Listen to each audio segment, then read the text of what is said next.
untuk mengidentifikasi panel yang normal tidaknya, teman-teman tekan-tekan di bagian ini controller. Di bagian controller ini pasti ada tombol kecil ya, teman-teman pencet, ditekan-tekan. Nah seperti ini.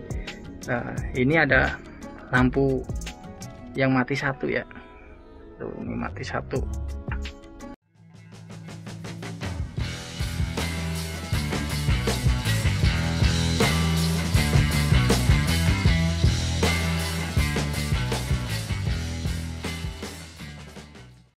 Assalamualaikum warahmatullahi wabarakatuh. Kembali lagi ya teman-teman dengan official channel Ruang Publik. Dalam kesempatan kali ini saya akan berbagi sedikit tutorial bagaimana cara mengecek sebuah panel running tag, apakah itu rusak atau normal ya. Tentunya cara ini sangat berguna sekali dan perlu digunakan di saat teman-teman melakukan pembelian sebuah panel running tag, sehingga perlu dilakukan sebuah pengecekan atau unboxing ya. Nah, cara ini bisa juga digunakan untuk mengecek panel-panel apakah itu ada mengalami IC yang rusak atau tidak. Nah, untuk perangkat yang digunakan dalam pengecekan running tag itu tentunya ada sebuah power supply. Nah, di sini power supply saya menggunakan yang kecil-kecil aja, 5 volt 5 ampere ya teman-teman. Kemudian ada controller. Controller ini bebas teman-teman mau pakai apa aja. Tapi biasanya kalau teman-teman beli di online sepaket dengan panel dan controllernya, maka dilakukan unboxing menggunakan controller yang teman-teman lakukan pembelian tadi. Nah, kalau saya ini menggunakan versi yang paling lama sekali ya teman-teman, U61. Tipe ini hanya menggunakan USB, tidak ada flash disknya. Kemudian ada kabel power. Nah, biasanya pembelian panel itu kita mendapatkan sebuah paket kabel power ya. Nah, ini kebetulan kita mendapatkan kabel power tunggal. Nah, seperti ini satu-satu, yang seperti saya rekomendasikan pada video saya yang perakitan running tag itu. Wajib menggunakan kabel tunggal agar lebih awet. Namun untuk bawaan dari panel ini saya juga masih kurang rekomendasi karena apa? Ukurannya masih terlalu kecil ya. Tuh. Nah, saya menggunakan seperti ini. Ini yang saya buat. Saya menggunakan ukuran 1,5. Nah, ini ya kabel tunggal yang ukuran 1,5. Ini 1 meternya bervariasi, ada yang 3000, 4000 dan 6000. Apabila menggunakan untuk 24 panel, biasanya saya memerlukan kabel yang warna merahnya atau birunya itu kurang lebih 6 meter dan groundnya yang warna hitam 6 meter juga. Dan ini wajib menggunakan sekun ya, sekun Y teman-teman. Nah, seperti ini. Nah, ini agar lebih awet pada penggunaan running tag. Alasan saya wajib menggunakan sekun ini kenapa? Apabila teman-teman hanya menggunakan kabel langsung di mur di bagian sini, misalnya seperti ini langsung di mur, apabila terjadi ada salah satu serabut yang tidak ikut kerapatan sama bautnya ini, maka terjadi kelonggaran antara serabut dengan komponen ini ya, bautnya. Itu akan menimbulkan panas pada kabel sehingga mudah konslet dan putus. Oke, kita lanjut ke bagian pembahasan bagaimana cara mengetahui panel ini ya, seperti yang saya ucapkan di awal video. Pertama-tama saya akan rakit dulu ya. Nah, di sini kabel positif dari power supply langsung ke 5 volt. Nah, di sini tetap menggunakan 2 jalur, positif dan negatif. Oke, kita baut. Alatnya cukup simpel, hanya menggunakan obeng ya teman-teman. Nah, ini pasang juga groundnya. Langsung menyala ya. Oke, kita pasang dulu. Nah, Untuk ke bagian panel kita menggunakan satu kabel saja, tidak harus dua jalur atau positif dan negatif. Kita ambil yang positif saja ya, karena groundnya sudah mendapatkan dari jalur kabel data. Kita pasang di sini slot 5 volt. Oke, kita pasang dulu ya teman-teman. Nah, seperti ini. Kita lanjut masang kabel data. Nah, untuk teman-teman yang masih bingung untuk pemasangan kabel data, sehingga kalau terjadi kesalahan dalam pemasangan ini, maka panel ini tidak akan menyala ya teman-teman. Nah, itu tadi perlu diperhatikan. Nah, untuk kabel data yang ada ininya, yang di bagian luar ya, ini yang di bagian luar, ini yang ke controllernya. Controller yang untuk misalnya di jalur panel running tag bagian paling atas itu berarti nomor 1, 12 kali 1. Teman-teman cari di sini 12 kali 1. Nah, ini menghadapnya juga menghadap masuk ke dalam ya.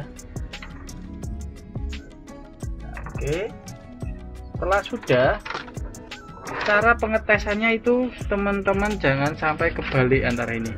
Jadi sama ini tanda panah, kalau misalnya tidak ada tanda panah, maka bagian arus ini di bagian sebelah kanan dari masuknya kabel data. Nah, seperti ini. Kita masukkan dulu kabel datanya ya. Kita tancapkan di sini. Nah, teman-teman perhatikan. Nah, ini tanpa kabel power pun running tag tetap menyala, namun pencahayaannya tidak terang. Kita coba tambahkan kabel powernya ya ke jalur positif, maka akan, nah ini akan terang ya tuh. Oke, agak ada perbedaan ya teman-teman, tuh terang.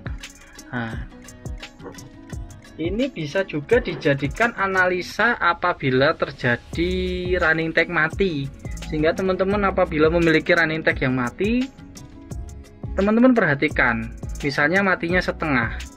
Dari matinya panel yang pertama itu, adakah lampunya yang redup, menyala tapi redup? Itu pertanda bahwa kerusakan hanya ada di kabel power. Teman-teman cukup membongkar dan diganti kabel powernya, pasti udah menyala kembali. Nah, itu tadi ya untuk yang masalah running tag yang mati. Nah, ini teman-teman cukup taruh di bagian positif lah. Ini saya pasang dulu. Kalau untuk unboxing tidak harus dibaut, cukup ditempel-tempel aja. Nah, caranya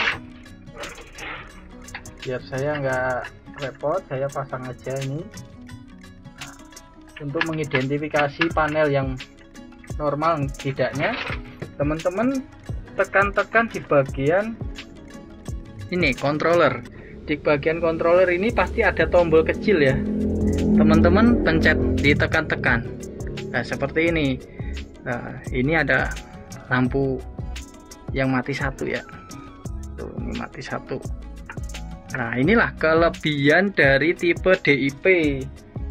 Untuk tipe DIP, walaupun ada lampu LED yang mati seperti ini, panel ini tidak mengalami kerusakan, masih berfungsi sebagaimana mestinya. Berbeda dengan tipe SMD ya teman-teman.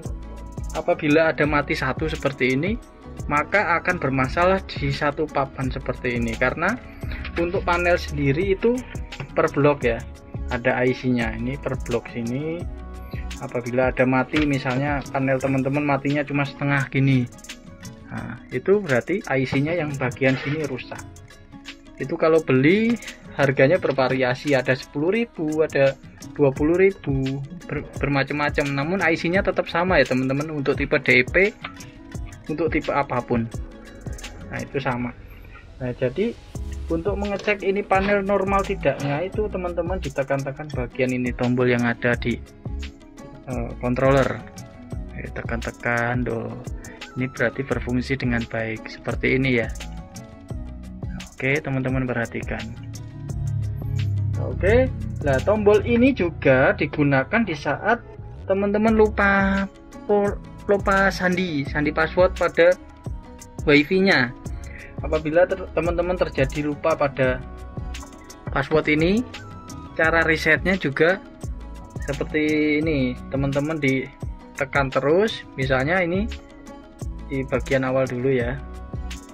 Nah, misalnya seperti ini, teman-teman lupa pola nih.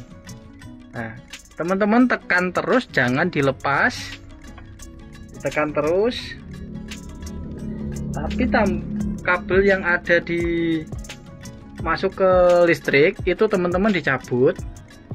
Saya praktekkan ya sekaligus, sehingga teman-teman memiliki tambahan pengetahuan untuk mereset password pada running tag yang error.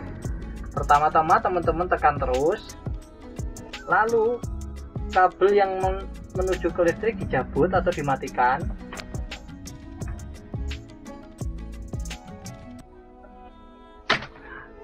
Ini dimatikan. Ini jangan sampai lepas ya teman-teman, biarkan sampai 15 detik. Teman-teman hitung sampai 15 detik. Apabila sudah lebih dari 15 detik, maka teman-teman nyalakan kembali, tapi tetap kondisinya tertekan, jangan sampai dilepas.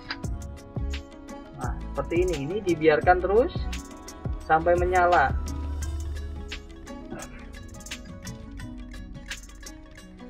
Menyala sampai berkedip-kedip. Kurang mantap ya teman-teman. Biarkan sampai menyala. Nah, seperti ini. Baru kita lepas setelah 10 detik. Maka ini programnya juga sudah hilang semua. Yang iklan tadi saya pasang udah hilang alias terhapus. Dan passwordnya kembali ke standar running tag, yaitu ada yang 8-nya 8 kali. Nah, seperti ini nih. Isi programnya kosong, sehingga teman-teman harus diisi ulang menggunakan setting melalui USB atau HP atau lewat Wi-Fi. Nah, ini tetap sama normal ya teman-teman, seperti ini.